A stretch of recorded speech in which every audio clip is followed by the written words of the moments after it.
क्या कर रहा हूं मैं? दर्पण में देख रहा हूं। आप लोग भी प्रतिदिन देखते होंगे, परंतु प्रतिदिन अपना मुख देखने के बाद भी उस पर लिखी एक बड़ी सीख देखना भूल जाते हैं। अब आप कहेंगे कैसी सीख? तो जाइए एक बार फिर से दर्पण के सामने जाइए और मुख खोलकर देखिए, क्या दिखेगा? दंत पंक्ति और जीभा, है ना? अब विचार कीजिए, दंत जन्म के पश्चात आते, एक नहीं 2 बार आते, परंतु मृत्यु से पूर्व नष्ट हो जाते हैं। और जीभा जन्म पहले से होती है, परंतु मनुष्य के मृत्यु के पश्चात भी उसके अस्तित्व में रहती है ना? आश्चर्य की बात। दंत कठोर होते हैं, जीभा कोमल, परंतु फिर भी दंत नष्ट हो जाते हैं, जीभा नहीं होती। यही रहस्य है कि हठी और कठोर लोग शीघ्र नष्ट होते हैं और कोमल लचीले आवश्यकता के अनुसार स्वयं में परिवर्तन ला सकने में सक्षम लोगों का ही अस्तित्व रहता है।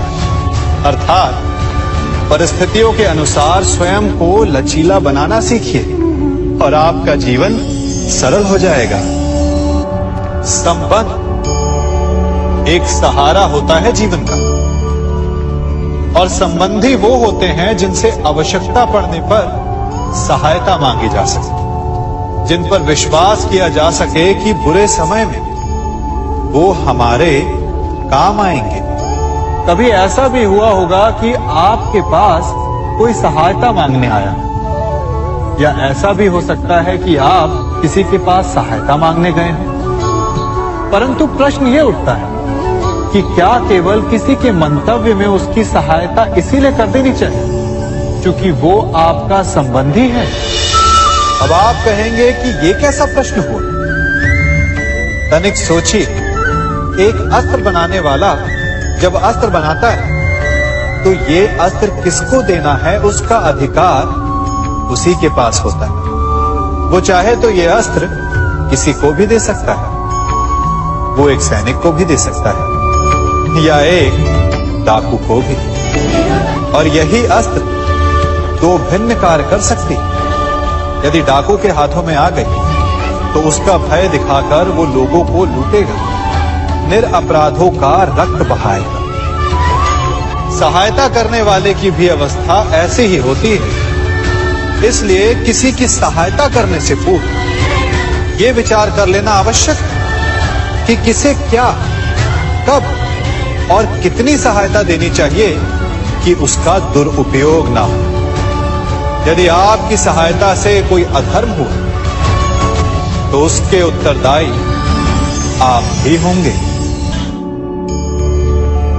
जीवन में कई बार ऐसे अवसर आते हैं कि आप लोगों से मिलने जाते हैं और उनसे कुछ आकांक्षाएं भी रखते हैं, और कई बार जीवन में ऐसे अवसर भी आते हैं कि लोग आपसे मिलने आते हैं। इसलिए अतिथियों का सम्मान करने से पूर्व सदा कुछ बातों को स्मरण रखना आवश्यक होता है। यदि कोई आपके पास मिलने आता है तो उसके 3 कारण हो सकते हैं।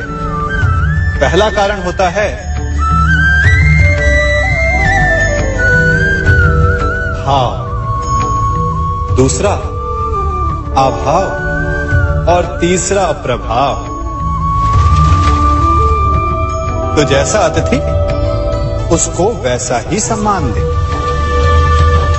यदि आपके पास कोई भाव से आए तो उसे केवल आपका प्रेम चाहिए, आपका सानिध्य चाहिए, और यदि कोई अभाव में आया तो उसकी उतनी सहायता अवश्य करें जितना आप करने में सक्षम हो, परंतु इतनी अधिक भी ना करें कि वो उस सहायता का दुरुपयोग कर बैठे।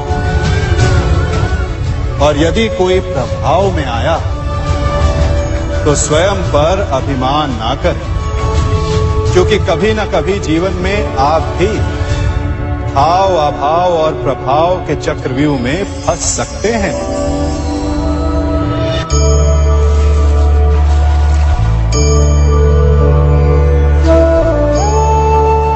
यदि जल को मुट्ठी में कसकर बांधें, तो जल कैसे अपना मार्ग बनाकर निकल जाता है? इसी धारा की भांति यही अवस्था हमारे अपनों के साथ भी होती है। अधिकतर हम जिनसे प्रेम करते हैं, हम सदा उन्हें अपने समीप रखना चाहते हैं, स्वयं से दूर नहीं होने देना चाहते। चिंता करते हैं, भय खाते हैं कि कहीं उनके साथ या उनसे कुछ बुरा घटित ना हो जाए, और ऐसे में हमारे अपने ही हमसे दूर हो जाते हैं, ठीक मुट्ठी में बंधे जल की भांति।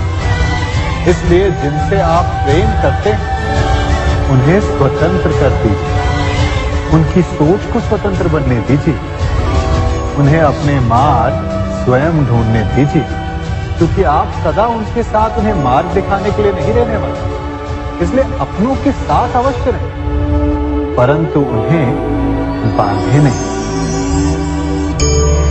जन्म के पश्चात बालक जब पहली बार अपने नेत्र खोलता है, तो उसका मन उत्सुकता से भरा हो कि ये संसार क्या है, उसे क्या दिख रहा है। ये उसके जीवन का नया आरंभ होता है। परंतु जैसे हम धीरे धीरे बड़े होने लगते हैं, अनुभव अर्जित करते हैं, हमारे मन की उत्सुकता, हमारे जीवन का चाव होने लगता है। तनिक सोचिए, जब हम सुबह सोकर जगते हैं, अपनी आंखें खोलते हैं, तो उसे ही हम अपने जीवन का प्रारंभ समझ लें, तो सुबह से लेकर संध्या तक के समय को ही अपने जीवन जीने का समय समझ लें, तो कितनी स्फूर्ति आ जाएगी आप, कितने काम कर पाएंगे, कितने लक्ष्य अर्जित कर पाएंगे। फलों से मिलकर घड़ी बनती, घड़ी से मिलकर प्रहर, प्रहर से मिलकर दिन बनते हैं, और दिनों से माह और वर्ष। यदि आप अपना हर पल, हर प्रहर विश्वास से, हर दिन उत्साह से जिए, तो आपका संपूर्ण जीवन सार्थक हो सकता है। मनुष्य अपना जीवन विश्वास पर जीता है, परंतु विश्वास किसका है? तनिक सोचिए, किस पर विश्वास है आपको?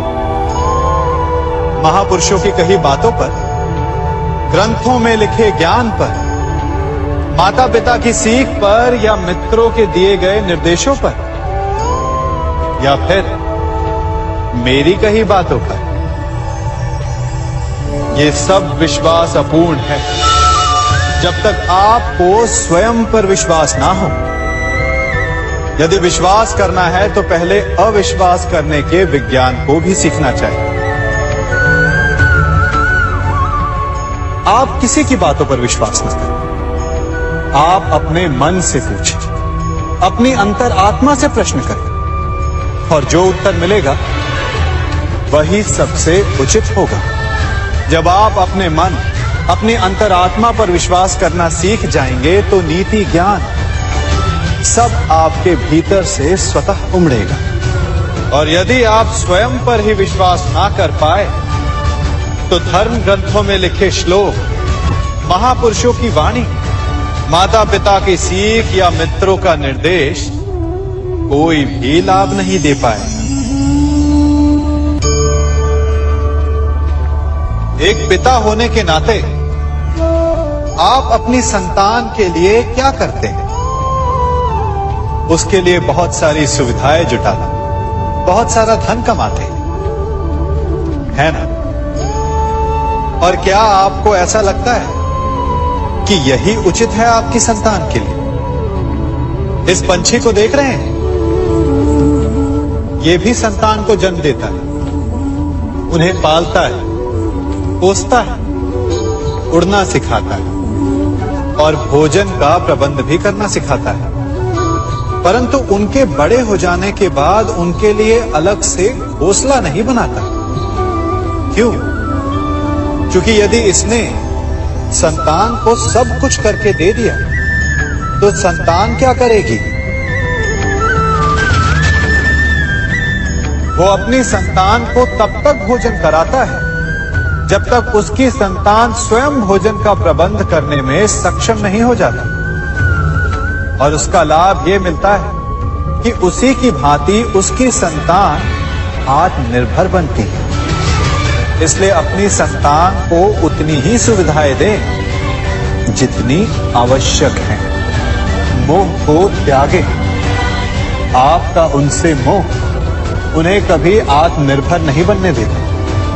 अपनी संतान को कर्म करना सिखाइए। यदि आपकी संतान कर्म करना सीख गई तो वो धन स्वयं कमा लेगी। और यदि वो आलसी अकर्मण्य बन बैठे तो आपके संचित धन का भी नाश कर देगी। संसार में सबसे बड़ा संबंध कौन सा है? अब आप पूछेंगे कि यह कैसा प्रश्न हुआ? इसका उत्तर तो बड़ा सरल है, यही ना? परंतु इस प्रश्न के भी कई उत्तर हैं।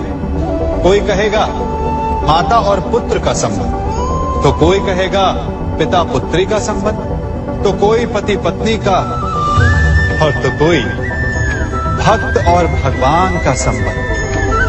परंतु तनिक गहराई से देखेंगे तो पाएंगे कि ये सारे संबंध या तो जन्म से जुड़े होते हैं, या समाज में बना दिए जाते हैं, या फिर किसी आकांक्षा के चलते बनते हैं। तो सबसे बड़ा संबंध कौन सा होता है? उलझ गए ना? सबसे बड़ा संबंध होता है मित्रता का, क्योंकि मित्र हम स्वयं चुनते हैं, जिसमें ना कोई आकांक्षा होती है, ना ही कोई स्वार्थ छिपा होता है। यदि कुछ होता है तो केवल साथ का आनंद। अपने बीते दिनों को स्मरण कीजिए। जब आप घर से बाहर निकलते होंगे तो सबसे पहले किसका स्मरण होता था? मित्र का। परंतु जैसे जैसे मनुष्य बड़ा होता जाता है, सफल होता जाता है, मित्र छूटते जाते हैं और फिर वो अपनी आय, अपने जीवन के स्तर के अनुसार मित्रता करने लगता है। उसके मन में ये विचार आ जाता है कि मित्रता बराबरी वालों से ही होनी चाहिए।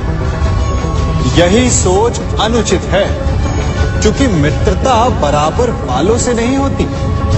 मित्रता हमें बराबर करती है। इसलिए नए मित्र अवश्य बनाएं, परंतु अपने पुराने मित्रों को भूलिएगा मत।